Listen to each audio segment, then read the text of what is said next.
இந்த வாய்ப்பை பெற்றவர்கள் அதிர்ஷ்டசாலிகள். பெற முடியாதவர்கள் எப்பொழுது இதை நாம் மீண்டும் பார்க்க முடியும் என்று இப்பொழுதே ஏங்க ஆரம்பித்திருக்கின்றார்கள். ஏனென்றால் நாளைய எங்களுடைய தினசரி விளம்பரத்தில் அத்தனை நுழைவுச் சீட்டுகளும் விற்றுவிட்டன என்று நாங்கள் அறிவிக்கின்றோம். ஆல் ஷோஸ் ஹவுஸ்ஃபுல் என்று நாங்கள் நாளைக்கு போட்டிருக்கிறோம். இது கல்கியின் பொன்னியின் செல்வனுக்கு கிடைத்த வெற்றி.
நம்பி சோழ நாட்டிலே பெரும்புள்ளி ஐயா.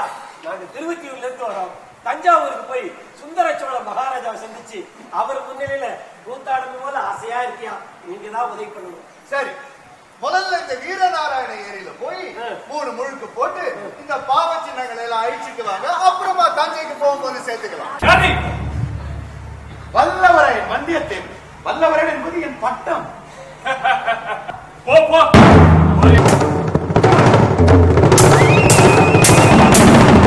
தஞ்சைக்கு சென்று சக்கரவர்த்திக்கு ஒரு ஓலை கொடுக்க வேண்டும். பழையாறை போய் இளைய பிராட்டி குந்தவைக்கு ஒரு ஓலை கொடுக்க வேண்டும். நான் ஆதித்த கரிகாலன் நான் என்று யாருக்கும் தெரியக்கூடாது.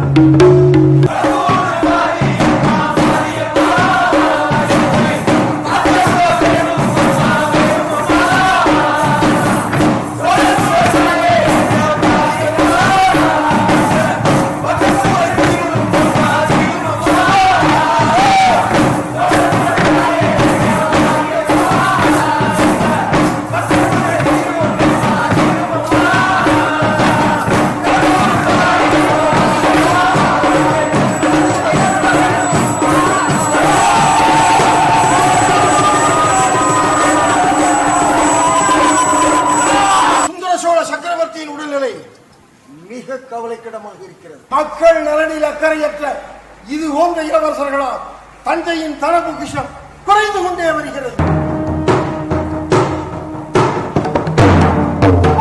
மூன்று தடவை நான் ஒரு வரம் கேட்டேன், அதை நீங்கள் கொடுக்கவில்லை. இன்று மறுபடியும் ஒரு வரம் கேட்கிறேன், இதையாவது கொடுப்பீர்களா?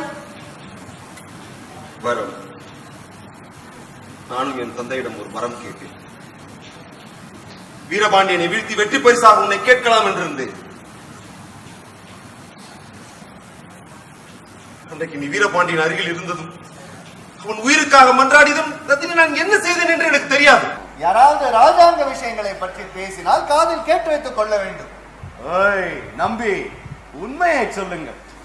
உங்கள் வைஷ்ணவம், பக்தி, ஊர்த்தவ புண்டுரம், பாசுர பாடல் இவை எல்லாம் வேஷம் தானே? ஐயோ, இது என்ன பேச்சு? அபச்சாரம், அபச்சாரம். இளவரசி, நீங்கள் இளையராணி நந்தினி தேவி தானே? ஆமா தேவி, உங்கள் அண்ணன் ஆழ்வார்க்கடியான் அவன் சொல்லித்தான் இங்கு வந்தேன். அதற்காக இந்த சூழ்ச்சியை செய்தேன், மன்னிக்கவும். சரி, நெடுச்சாலையில் நின்று பேசுவது சரியல்ல. நாளை நம் அரண்மனைக்கு வா. தேவி, கோட்டைக்குள்ள என்னை விட மாட்டார்களே. இது பழுவேட்டரையரின் முத்தரை மோதிரம். ஜாக்கிரதை. இளையராணியை நான் சொல்கிறேன். விஷநாகத்தை அழகாக இருக்கிறது, வீட்டிலே வளர்த்துக் கொண்டிருக்கிறீர்கள். நீ வேறு எதை பற்றி வேண்டுமானாலும் உன் அபிப்பிராயங்களை கூறலாம். நான் தாலி கட்டி மணந்த மனைவியை பற்றி குறைவாக ஒரு வார்த்தை பேசினாலும் உன்னை வளர்த்த இதே கையினால் உன்னை கொன்று போ.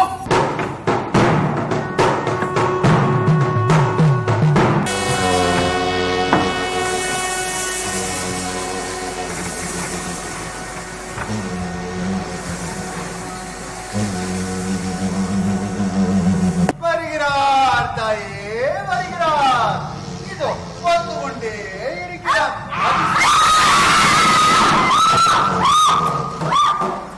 அறியாமலேயே தலை கிரிகிரித்து விட்டது. கிரிகிருக்கும் கிரிகிருக்கும். இப்படியெல்லாம் ஜோசியம் சொன்னால் எனக்கு கூட தான் தலை கிரிகிருக்கும்.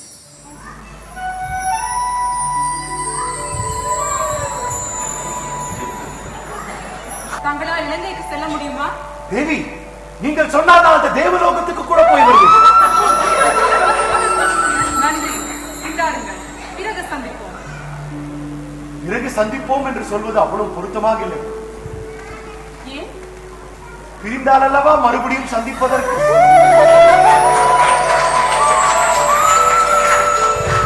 தொண்டை மண்டலத்தால் இவ்வளவு சாமர்த்தியமாக பேசுவார்கள் என்று நான் எதிர்பார்க்கவில்லை. எல்லா புகழும் சோழ நாட்டுக்கே கொடுத்து விட்டால் எப்படி? நான் வருகிறேன்.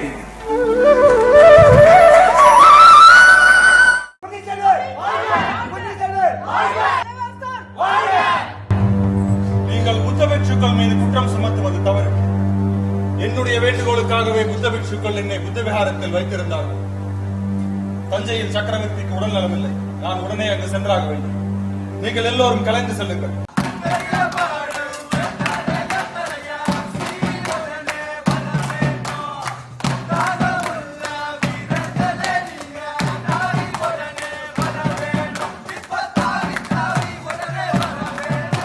என் மகன் நான் வசிப்பதற்காக பொன்னால் மாளிகை கட்டியிருக்கிறான். மகனுக்கு தாயும் தந்தையும் தானே தெய்வங்கள். ஆகவே தெய்வங்களுக்கு தானே பொன்கூரை வைத்திருக்கிறார். சௌகரியமாக பேசுகிறாய். மகனுக்கு தாய் தந்தைய தெய்வமாகலாம், மக்களுக்கு அப்படி அல்லவே. இருட்டுல எப்படி இருட்டை விட கருப்பா இருந்துச்சு. அந்த இருட்டை கிழிச்சுக்கிட்டு ஒரு மின்னல், அந்த விளைவின் வழியா ஒரே மழை. இல்ல இல்ல இல்ல, கப்பலை சும்மா பந்தாண்ட மாதிரி தூக்கி எறிஞ்சு விளையாடணும். கப்பல் கொஞ்சம் கொஞ்சமா எரிய ஆரம்பிச்சிருச்சு. அப்பதான் கடவுள் மாதிரி பொன்னியின் செல்வன் எங்க ஒரு சின்ன படகுல வந்து காப்பாத்துறாரு.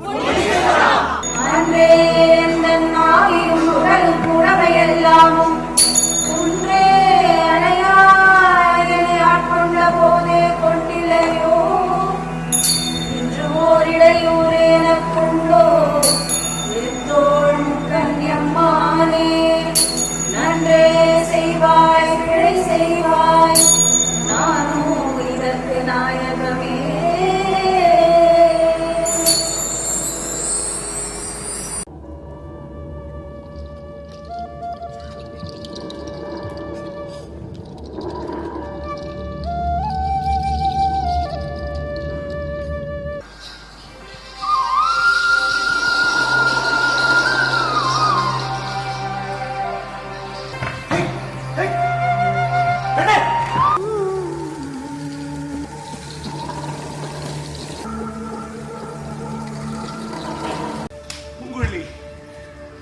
அப்பொழுது நீ சேந்தன் அமுதனை மணந்து கொள்ள போவதில்லையா? எதற்காக கேட்கிறாய்?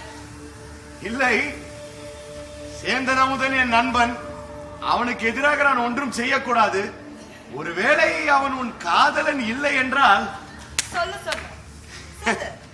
ஏன் தாங்குகிறாய்? அந்த இடத்துக்கு நான் விண்ணப்பம் போடலாம் என்று காதல் கீதல் என்ற பேச்செடுக்காது. எனக்கு வேறு காதலர்கள் இருக்கிறார்கள். வேறு காதலர்களா?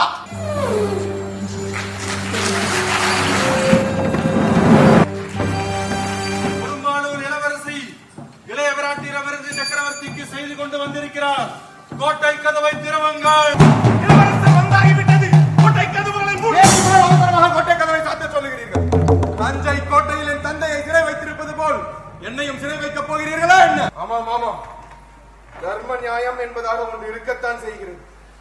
அதை பற்றி தங்களிடம் பேசி தெரிந்து கொள்ளத்தான் வந்தேன்.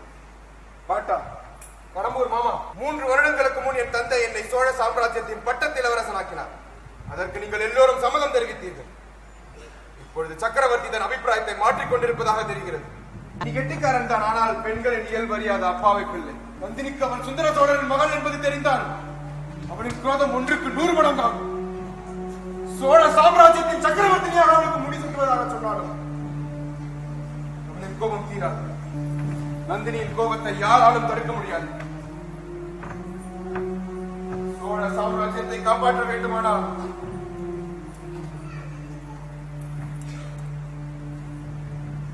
ஒன்று நான் சாக வேண்டும், இல்லை அவள் சாக வேண்டும், அல்லது நாங்கள் இருவரும் சாக வேண்டும். எனக்காகவே வருகிறான். உங்களுக்கும் வேலை இல்லாமல் போகவில்லை. தேவி தேவி தேவி, உங்களிடம் நான் தனியாக பேச வேண்டும். எதற்காக நிறுத்திவிட்டீர்கள்? உங்கள் கையால் வெட்டுப்பட்டு சாவதற்கு நான் கொடுத்து வைத்திருக்க வேண்டாமா? என் கையினால் வெட்டுப்படவதற்கு தானே ஆசை, மகுடம் சூட்டிக் கொள்ள ஆசை இல்லையா? மந்திரவாதி ஜாக்கிரதை! மந்திரவாதி, இளையராணி சொன்னதை மறந்து விட்டாயா? ஓ, உன்னை நரிகள் விழுங்கி விட்டன என்று சொன்னால் என் தலையை வாங்கி விடுவாளா உன்றான்? ஒரு அழகிய பெண்ணுக்கு எவ்வளவு சக்தி உண்டு என்று உனக்கு தெரியாது. அது நல்லவனையும் துரோகியாக்கி.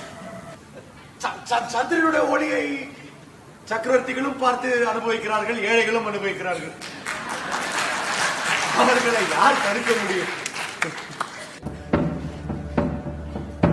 யானை மீது ஏற்றி அம்பாரியில் அமர வைத்து நாடு நகரமெல்லாம் வரி அழைத்து வந்தேன். அப்படித்தான் செய்ய வேண்டும் பாட்டா. இனிமேல் எப்பொழுதும் அப்படியே செய்யும். தந்தைக்கு பிறகு மகன் என்ற ராஜ்யத்தின் பேரில் எனக்கு உரிமை இருந்தாலும் அதை நான் மதுராந்தகருக்கு எடுத்துக் கொடுத்தேன். ஆனால் ராஜ்யத்தை பிரிப்பதில் எனக்கு விருப்பம் இல்லை. வழி வழியாக வந்த ராஜ்யத்தை பங்கிட்டுக் கொள்வது ஒன்றுதான், தாலி கட்டிய மனைவியை பங்கிட்டுக் கொள்வது ஒன்றுதான். நல்ல தமிழ் நாடகங்களை போட்டால் ரசிகர்கள் வந்து பார்ப்பார்கள் என்பதை நீங்கள் நிரூபித்திருக்கின்றீர்கள்.